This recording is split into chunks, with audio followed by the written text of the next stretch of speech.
தஆலா நம் அனைவர்களுக்கு பரிபூர்ணமாக தந்தல் புரிவானாக. நாம் வாழும் காலமெல்லாம் நாம் செய்கின்ற எல்லா விதமான அமல்களையும் ஏற்றுக்கொண்டு இம்மையிலும் நாளை மறுமையிலும் அதற்குண்டான கூலிகளை அல்லாஹ் தஆலா அனைவர்களுக்கு பரிபூர்ணமாக வழங்கி அருள்வானாக. நாம் வாழும் காலங்களில் ஹஜ் உம்ரா செய்வதற்குண்டான நசீபை அல்லாஹ் தஆலா அனைவர்களுக்கு பரிபூர்ணமாக தந்தல் புரிவானாக. ரமலானுடைய நாட்களில் நாம் செய்த நம்முடைய நோன்புகளையும் நம்முடைய ஜக்காத் தர்மங்கள் அனைத்தையும் அல்லாஹ் தஆலா பரிபூர்ணமாக ஏற்றுக்கொண்டு அதற்குண்டான பன்மகான கூலிகளை அல்லாஹ் தஆலா அனைவருக்கும் பரிபூர்ணமாக தந்தல் புரிவானாக. ஆமீன் ஆமீன் யா ரப்பல் ஆலமீன். கண்ணியமிக்க அல்லாஹ்வின் நல்லடியார்களே, ரமலான் கரீம், ஒரு அற்புதமான ரமலானுடைய மாதத்தில் நாம் நோன்புகளை கடைபிடித்து அதனுடைய நாட்களை கடந்து நாம் அமல் செய்து கொண்டிருக்கிறோம். நாம் எல்லோரும் அறிந்தது, ரமலானுடைய நாட்களில்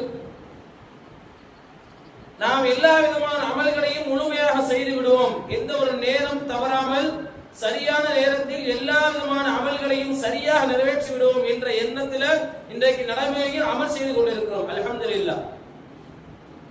முதல் வார ஜும்ஆ, இன்னும் இன்ஷா அல்லாஹ் இன்னும் 2-3 வாரங்கள் இருக்கிறது ரமலானுடைய காலம். முதல் ஜும்ஆ ரமலானுடைய காலம் என்பதனால ஒரு முக்கியமான கடமையை பற்றி ஞாபகப்படுத்தலாம். அதனுடைய சட்டதிட்டங்கள் என்ன என்பதை இந்த சமூக மக்களுக்கு சின்ன ஒரு விஷயங்களை ஞாபகப்படுத்தலாம் என்ற அடிப்படையில். ஏனென்றால் இஸ்லாமிய சொந்தங்களாகிய நாம் ஜகாத் என்னும் கடமைகளை நிறைவேற்றுவது நம் மீது கட்டாய கடமை. ஏன்னா குர்ஆன்ல அல்லாஹ் தஆலா அதிகமான இடங்கள்ல சொல்றான், 3 விஷயங்களை சேர்த்து சொல்றான். அந்த 3 விஷயங்களையும் சேர்த்து சொல்லக்கூடிய ரப்பு அந்த 3 விஷயங்களில் ஒரு விஷயம் செய்து ஒரு காரியம் செய்யவில்லை என்றால் பூர்த்தியாகாமல் போய்விடும். அது முழுமையான முஃமினாக இந்த உலகத்தில் வாழ முடியாமல் போய்விடும். அந்த 3 விஷயங்கள் என்ன? முதல் விஷயம் அல்லாஹ் சொல்லக்கூடிய வார்த்தை அகீமிஸ் ஸலாத்த வ ஆத்துஸ் ஸகாத்த. நீங்கள் தொழுவுங்கள், தொழுகையை நிலைநாட்டுங்கள், வ ஆத்துஸ் ஸகாத்த, ஸகாத் கொடுங்கள். இந்த ரெண்டையும் சேர்த்து சொல்றான் அதிகமான இடங்கள்ல குர்ஆன்ல. அப்போ ஒண்ணு நான் தொழுவேன், நோன்பு 13 வைப்பேன், திக்ர் செய்வேன், குர்ஆன் ஓதுவேன், எல்லாமே செய்வேன், ஆனா ஜகாத் கொடுக்க மாட்டேன் அப்படின்னா அது முழுமை பெறாது.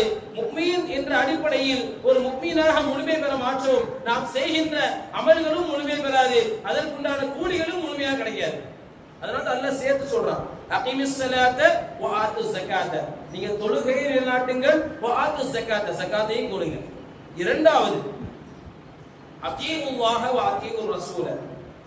அல்லாஹ்வுக்கு கட்டுப்படுங்கள், அவனுடைய தூதருக்கு கட்டுப்படுங்கள்.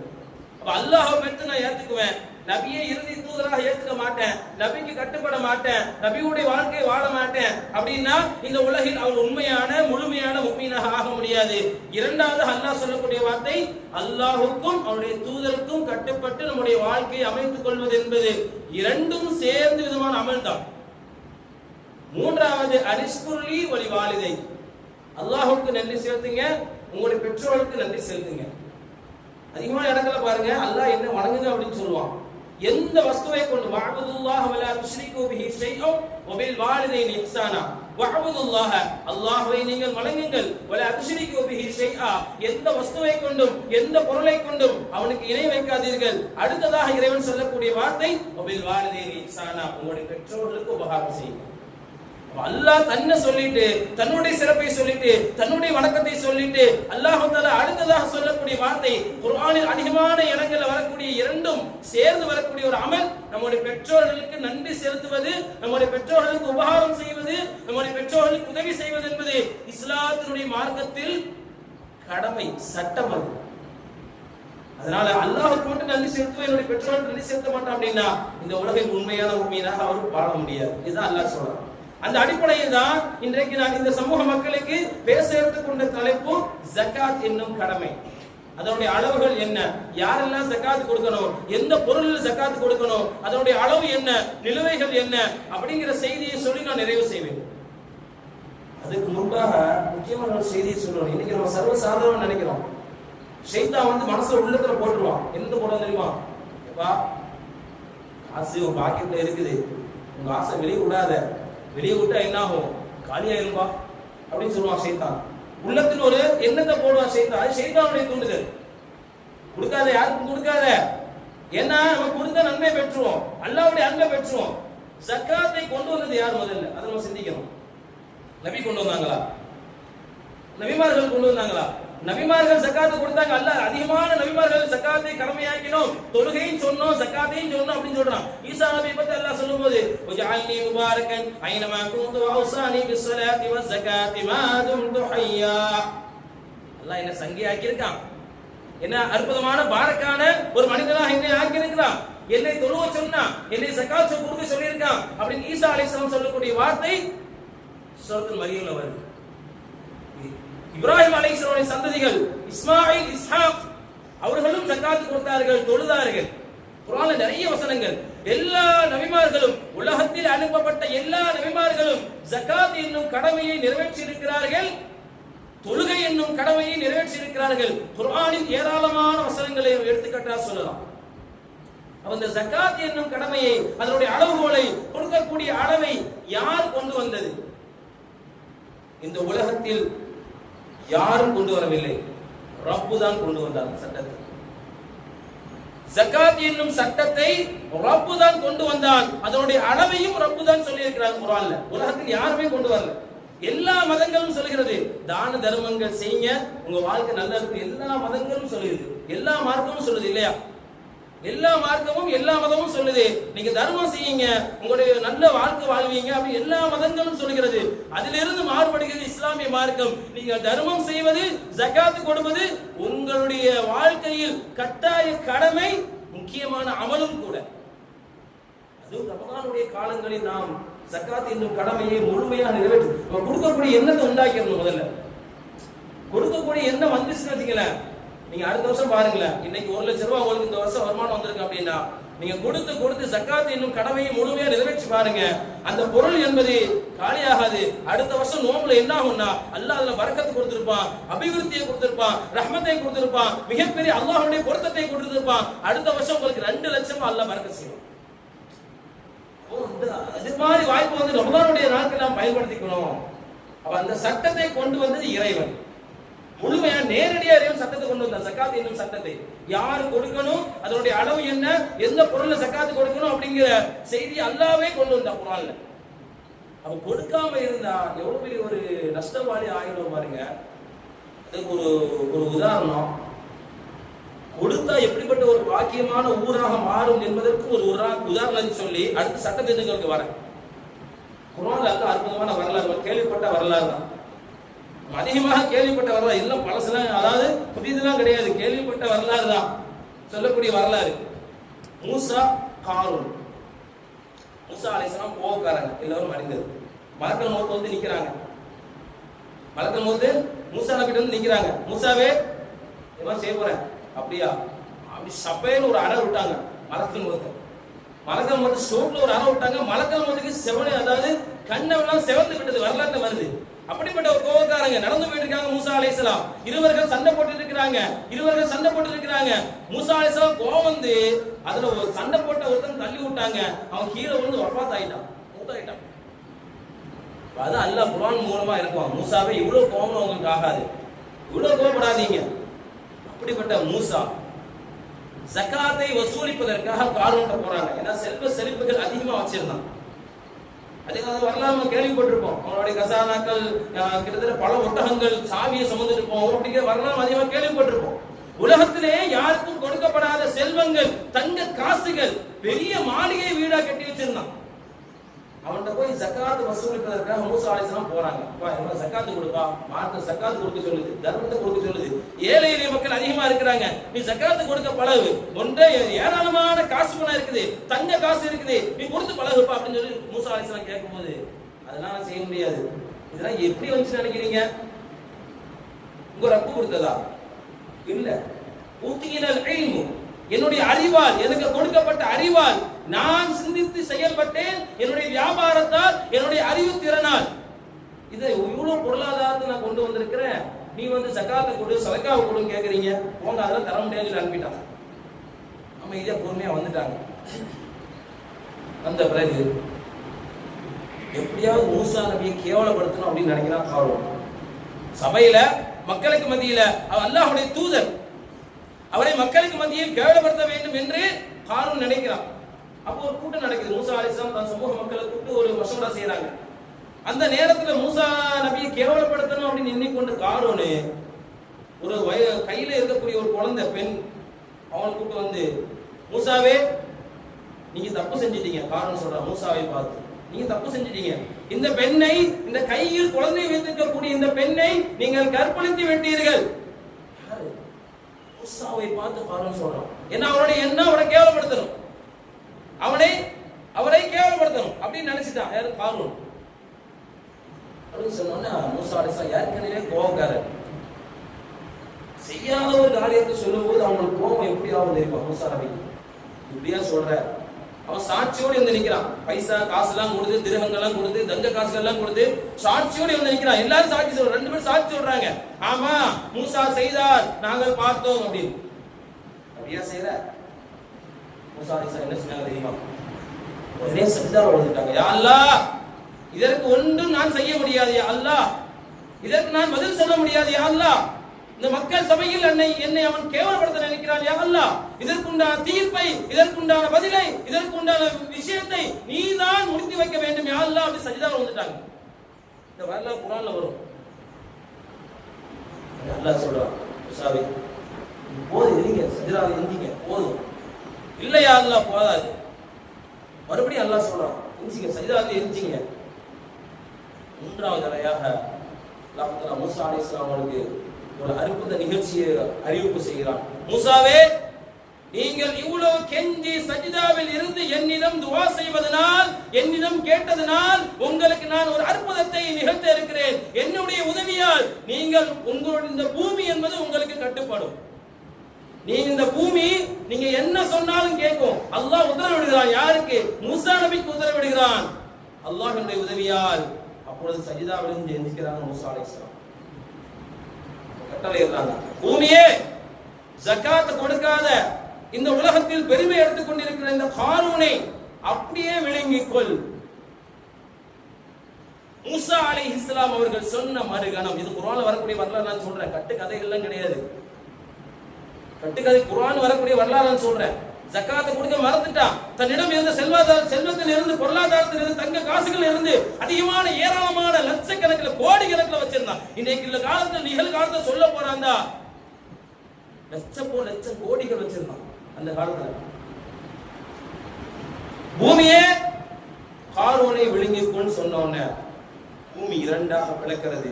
அவனுடைய கால் உள்ளே செல்கிறது. மூசா, மூசா எங்களை காப்பாத்து மூசா, நான் எல்லாமே தர மூசா. மூசா அலைஹிஸ்ஸலாம் அப்போ அந்த நேரத்தில் அழைக்கிறார். கோபம் கொண்ட மூசா அலைஹிஸ்ஸலாம் அவர்கள் அவனுக்கு பதில் சொல்லவே இல்லை. கிட்டத்தட்ட குர்ஆன்ல வருது 70 முறை மூசாவை அழைக்கிறார். பிறகு காரூன் பூமியில் முழுவதுமாக விழுங்கப்பட்டார். விழுங்கப்பட்ட பிறகு கருணையை நிறைந்த அல்லாஹ், ரஹ்மத் செய்யக்கூடிய ரப்பு மூசாட்ட சொல்றான், மூசாவே, அவன் என்னதான் தவறு செய்திருந்தாலும் இவ்வளவு நேரம் உங்களை அழைக்கிறான், அழைத்துக் கொண்டு இருக்கிறான். மூசா, மூசா, மூசா எங்களை காப்பாற்றுங்கள், எங்களை காப்பாற்றுங்கள் என்று உங்களை அழைத்துக் கொண்டிருக்கிறான். உங்களுக்கு மனம் இறங்கவில்லையா மூசாவே? மூசா யாரு? யார் மூசா? கலீமுல்லாஹ், அல்லாஹ்ட்ட பேசக்கூடிய நபி மூசா.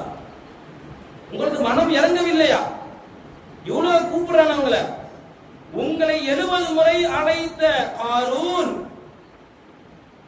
என்னை ஒரு முறை அழைத்திருந்தான்.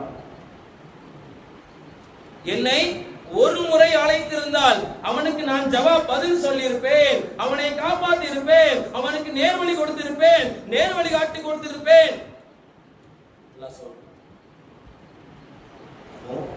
தன்னிடம் இருந்த அந்த செல்வத்தை கொடுக்க மறுத்தவனுக்கு அல்லாஹ் கொடுக்க தண்டனை பாருங்க. இன்னைக்கு நம்ம சர்வசாதாரண நினைக்கிறோம், 10 ரூபா நம்ம தர்மம் செஞ்சா நமக்கு காசு பையிலிருந்து போயிருது அப்படின்னு நினைக்கிறோம். அப்படி தயவு செய்து இஸ்லாமிய சொந்தங்களே நினைக்காதீங்க.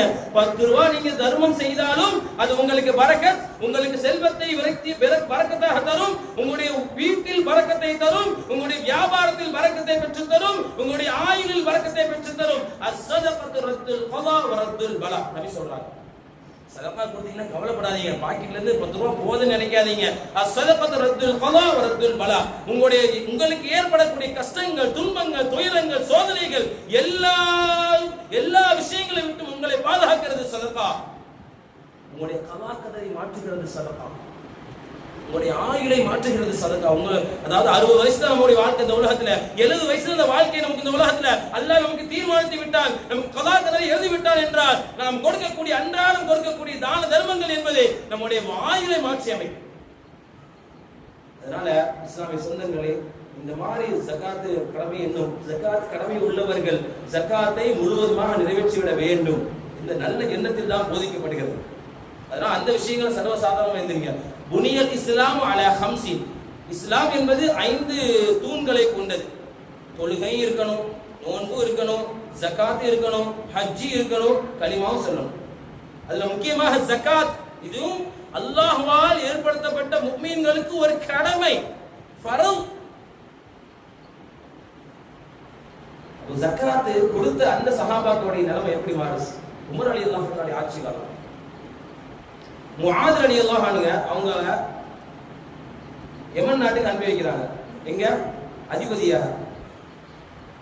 அங்க அங்க சென்ற முதல் வருஷம் ஜகாத் வசூலிக்க சொல்றாங்க.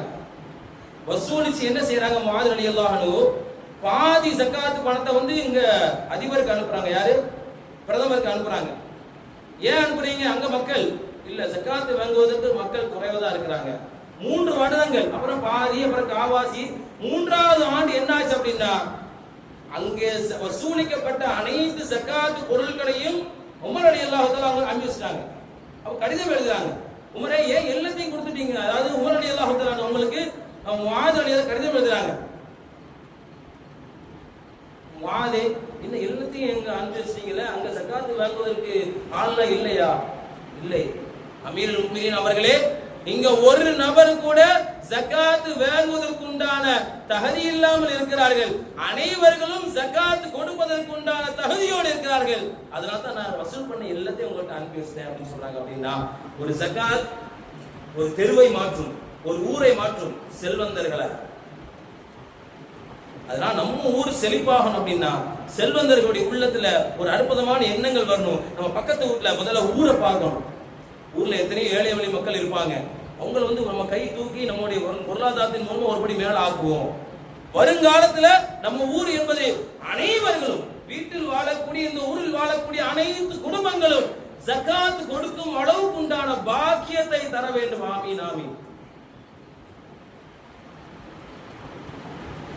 நோம்புல ஏற்படக்கூடிய கொடுக்கக்கூடிய கடமை ஜகாத். அதனுடைய சட்டங்கள் என்ன? முதல்ல யார் ஜகாத் கொடுக்கணும், யாரின் மீது கடமை?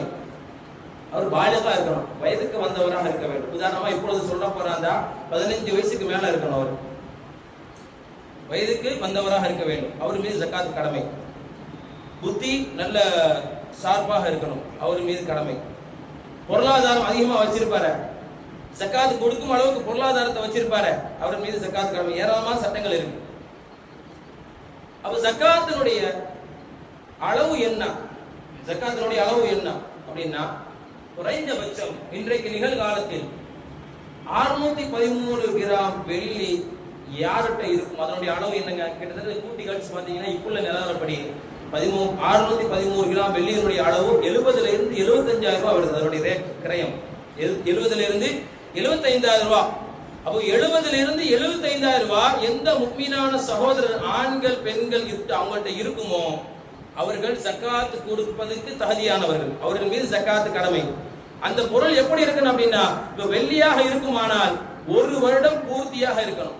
இந்த வருஷம் இத்தனாம் தேதி நம்ம கையில வெள்ளி இருக்கு அப்படின்னா, இதே அடுத்த வருஷம் இதே நாள் அந்த வெள்ளி நம்மகிட்ட இருந்துச்சு அப்படின்னா, பரிபூர்ணமாக சேவிங்காக இருந்துச்சு அப்படின்னா, அந்த பொருள் மீது ஜகாத் கடமையாகிரும். அவர் ஜகாத் கண்டிப்பான கொடுக்கணும். குறைஞ்சபட்சம் 75 ரூபாய் இன்றைக்குள்ள மதிப்பில். குறைஞ்சபட்சம் அதனுடைய அளவு 613 கிராம் வெள்ளியினுடைய அளவு. தங்கமாக இருந்தால் 12 பவுன் இருக்கணும். 12 பவுன் கிட்டத்தட்ட 88-90 கிராம் அந்த அளவுக்கு வரும். அப்ப 12 பவுன் யார்கிட்ட தங்கமாக இருக்குமோ, நீங்களாம் ஒரு கேள்வி எழுப்பலாம். வீட்டு அதாவது பெண்கள் தங்கத்தை அணிவாங்க, மிஞ்சி போனா ஒரு 10-20 பவுன் அணிவாங்களாம். மிஞ்சி போனா சில பேர் 50 பவுன் இருக்கும், சில பேர் 100 பவுன் இருக்கும், சில பேர் 15 பவுன் இருக்கும். அப்ப அணியக்கூடிய தங்கத்தை தவிர்த்து, அதுக்காண்டி ஜகாத் கொடுக்க வேண்டாம், நம்ம 100 பவுனே போட்டுரும் அப்படின்னா அது ஜகாத் கடமையாகும். நம்மளால் முடிந்தது கழுத்தில் எவ்வளவு போட முடியுமோ, மிஞ்சி போனா 20 பவுன் அதிகபட்சம் இல்லையா, இன்னொரு படி மேல சொல்ல போனா 30 பவுன் கழுத்துல போட்டுக்கலாம் இல்லையா. 30 பவுன் கழுத்துல போட்டாலும் மீதி எத்தனை பவுன் இருந்தாலும் அதுக்கு நீங்க ஜகாத்து குறைஞ்சபட்சம் எத்தனை பவுன், 12 பவுனுக்கு அதிகமாக இருந்தா அது ஆரம்பம் 12 பவுன் தான் ஆரம்பம். அதுக்கு மேல நீ எவ்வளவு இருந்தாலும் அதனுடைய ரேட்டை கணக்கு பாருங்க, ரேட்டை கணக்கு பார்த்து அதனுடைய அளவை கொடுக்கணும். இதான் இப்ப ஆடு மாடுக்கு ஜகாத்து கொடுக்கணும், விவசாய நிலங்களுக்கு ஜகாத்து கொடுக்கணும், வியாபாரம் செய்றீங்களா அந்த பொருளுக்கு ஜகாத்து கொடுக்கணும். இதெல்லாம் ஜகாத்து கொடுக்கக்கூடிய பொருள். நீங்க ஒரு வருஷம் வியாபாரம் செய்யுங்க, அந்த பொருள் ஒரு வருஷமா இருந்துகிட்டே இருக்கும், ரன்னிங்ல இருந்துகிட்டே இருக்கும், லாபம் வரும். ஒரு வருஷத்தினுடைய லாபம் எவ்வளவு வருது அப்படிங்கிற கணக்கீடு நீங்க எடுக்க வேண்டும். கணக்கீடு எடுத்து ஜகாத்துக்கு உண்டான அமௌண்டை ஒதுக்கி வைக்க வேண்டும். இதெல்லாம் வியாபார பொருட்கள், எந்த பொருளா இருக்கட்டும், அரிசி பருப்பு தானியங்கள் எதுவா இருக்கட்டும், நீங்க எந்த பொருளை வியாபாரம் செஞ்சாலும் அந்த பொருளுக்கு ஜகாத்து கொடுக்க வேண்டும். அதனுடைய அளவை நான் பின்னாடி சொல்றேன் எவ்வளவு அளவு அப்படின்னு. ஆடு மாடுக்கு ஜகாத்து கொடுக்கணும், ஒட்டகம் இருந்தா ஜகாத்து கொடுக்கணும். நீங்க ஒரு இடம் வாங்கி போட்டிருக்கீங்க ஜகாத்து கொடுக்கணும், அது சும்மா தானே கிடக்கு, அதுக்கே இப்படி ஜகாத்து இல்ல. நீங்க இடம் வாங்கி போட்டீங்கன்னா ஜகாத்து கொடுக்கணும். நீங்க இருக்கக்கூடிய வீடு 100 கோடி ரூபாய்க்கு வீடு கட்டி இருக்கீங்க, ஜகாத் தேவையில்லை, மார்க்கம் அது கொடுக்க வேண்டாம்னு சொல்லிட்டு. கிட்டத்தட்ட 50 கோடி ரூபாய் வீடு கட்டி இருக்கீங்க, அந்த வீட்டுக்கு ஜகாத் தேவையில்லை. கிட்டத்தட்ட 15 கோடி ரூபாய் கார் வச்சிருக்கீங்க, ஜகாத் தேவையில்லை. காருடைய அளவு நீங்க எந்த ரேட்ல வச்சிருந்தாலும் சரி, 10 கோடி ரூபாய் காரு, 5 கோடி ரூபாய் காரு, 1 கோடி ரூபாய் காரு, 50 லட்சம் ரூபாய் காரு, 10 லட்சம் ரூபாய் காரு, அதுக்கெல்லாம் ஜகாத் இல்லைன்னா நீங்க உபயோகப்படுத்திட்டு இருக்கீங்க. உங்களுடைய வாகனம் பைக், இன்னைக்கு சர்வசாதாரண லட்சக்கணக்கில் உள்ள பைக் வந்துருச்சு, லட்சங்கள்ல பைக் வந்துருச்சு. அந்த பைக்கினுடைய ரேட்டு எந்த அளவாக இருந்தாலும் அதுக்கு நீங்க ஜகாத் கொடுக்க வேண்டாம். நீங்க உபயோகப்படுத்தக்கூடிய பொருள் அனைத்துக்கும் ஜகாத் கடமை இல்லை. இது மாதிரி இடம் வாங்கி போட்டிருந்தா ஜகாத் அதனுடைய மதிப்பை பாருங்க, இன்னைக்குள்ள ரேட் எவ்வளவு இருக்குது அப்படிங்கிற கணக்கீடை பார்த்து வருடத்திற்கு ஒரு முறை என்ன நம்ம வியாபாரிகள் என்ன செய்வாங்க, வருடத்திற்கு ஒரு முறை வியாபாரம் வந்துட்டா புது கணக்கு போடுவாங்க, எவ்வளவு வந்துச்சு லாப நட்டம் வந்துச்சு, அப்பவே ஜகாத்தினுடைய அளவை எடுத்து வச்சுட்டா ரொம்ப ரொம்ப நன்மையாக இருக்கும். இதெல்லாம் அளவு, இந்த பொருள் எல்லாம் ஜகாத் கொடுக்கணும். ஆடு மாடு ஒட்டகம் தங்கம் வெள்ளி வியாபார பொருட்கள், அதனுடைய அளவு என்ன, ஜகாத் கொடுக்கக்கூடிய அளவு என்ன அப்படின்னா 100ல் 2.5% கொடுக்கணும். 1 லட்சம் ரூபாய் இருந்துச்சு அப்படின்னா 2500 ரூபாய் ஜகாத் அவருக்கு கொடுக்கக்கூடிய கடமையாக இருக்கிறது. 2.5% எவ்வளவு இருந்தா சரி, 10 லட்சம் ரூபாய் இருந்தா அது 2.5% எவ்வளவு எடுங்க, எடுத்து ஜகாத்து கொடுத்துருங்க. அதை நீங்க ஜகாத்து கொடுக்கக்கூடிய முறை என்ன அப்படின்னா, இன்னைக்கு நம்ம முறை எப்படி இருக்கு அப்படின்னா, சரி நமக்கு ஜகாத் கடமையாயிருக்கு, அந்த அமௌண்ட் அப்படியே எடுத்துரும், அந்த அமௌண்ட அப்படியே வச்சு பல பங்கா போட்டுரும். ஒரு 500 போட்டு இல்ல 1000 போட்டு எல்லாருக்கும் கொடுத்துரும் அப்படிங்கிற ஒரு பக்கம் கொடுத்தாலும் அதுவும் ஜகாத்தாக ஏற்றுக்கொள்ளப்படும். ஆனால் ரொம்ப ரொம்ப சிறப்பு என்ன அப்படின்னா, முதல்ல உங்க சொந்த பந்தங்களை பாருங்க.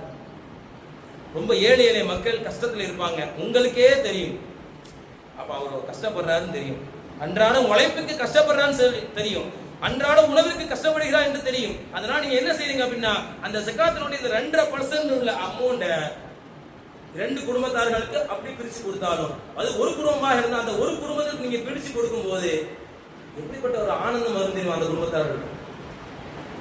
அந்த சந்தோஷம் வருது, உள்ளத்தில் ஒரு சந்தோஷம் வருது, அந்த சந்தோஷத்தை அல்லாஹ் அவருடைய அரிசை சென்று தட்டுகிறது. அந்த துவா இருக்குது, அது செய்யும் அல்லாஹ் அல்ஹம்துலில்லாஹ் அப்படிங்கிற ஒரு வார்த்தை அந்த நேரத்தில் இல்லாதவர்கள் அந்த நேரத்தில் ஒரு வார்த்தை சொல்வாங்க அல்லவா, அந்த வார்த்தை என்பது அல்லாஹ்வுடைய அரிசை தட்டும். மலக்குமார்கள் பெருமையா பேசுவாங்க, மலக்குமார்கள் நம்மை பற்றி பெருமையா பேசுவாங்க. அப்படிப்பட்ட ஒரு அற்புதம் சாலிஹீன்கள் அந்த உலகத்தில் வாழ்வதற்கு தகுதியுடையவர்களாக ஆகக்கூடிய ஒரு அற்புதமான கடமை தான் ஜகாத்.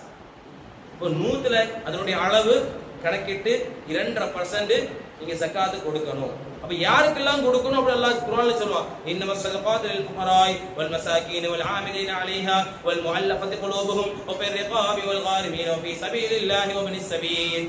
8 பேர் வருவாங்க. நீங்க 10வது ஜுஸுவ திரட்டி பாத்தீங்கன்னா வஅலமு அப்படிங்கிற சூராவுல சூரத்துல் தௌபா, அந்த சூரத்துல் தௌபா அந்த சூரால நீங்க திரட்டி பாத்தீங்கன்னா 8 பேர் உள்ள அந்த ஜகாத் கொடுக்க தகுதியானவர்கள் என்ற வசனம் வரும். அதை திரட்டி தமிழாக்கம் பாருங்க இன்ஷா அல்லாஹ். அப்போ ஜகாத் ஒவ்வொரு முஃமினான ஆண்கள் பெண்கள் மீது கட்டாய கடமை. அதுவும் குறிப்பாக இந்த ரமலானுடைய நாட்களில் அதை முழுமையாக நாம் நிறைவேற்றுகின்ற பொழுது பல நூறு மடங்கான நன்மைகளை நாம் பெற்றுக்கொள்ளலாம். நம்முடைய அதாவது நம்முடைய வியாபாரத்திலும், நம்முடைய உடல் ஆரோக்கியத்திலும், நம்முடைய குடும்பத்திலும் பலவிதமான பரக்கத்துகளை, ரஹ்மத்துகளை இறைவன் இதன் மூலமாக தந்தல் புரிவுகிறான். அப்படிப்பட்ட அற்புதமான இந்த கடமையை முழுமையாக நிறைவேற்றக்கூடிய தௌஃபீகையும் நசீபையும் அல்லாஹ் தஆலா அனைவருக்கும் பரிபூர்ணமாக தந்தல் புரிவானாக. வாஹிரு அல்ஹம்துலில்லாஹி ரப்பில் ஆலமீன். அஸ்ஸலாமு அலைக்கும் அல்ஹம்துலில்லாஹ்.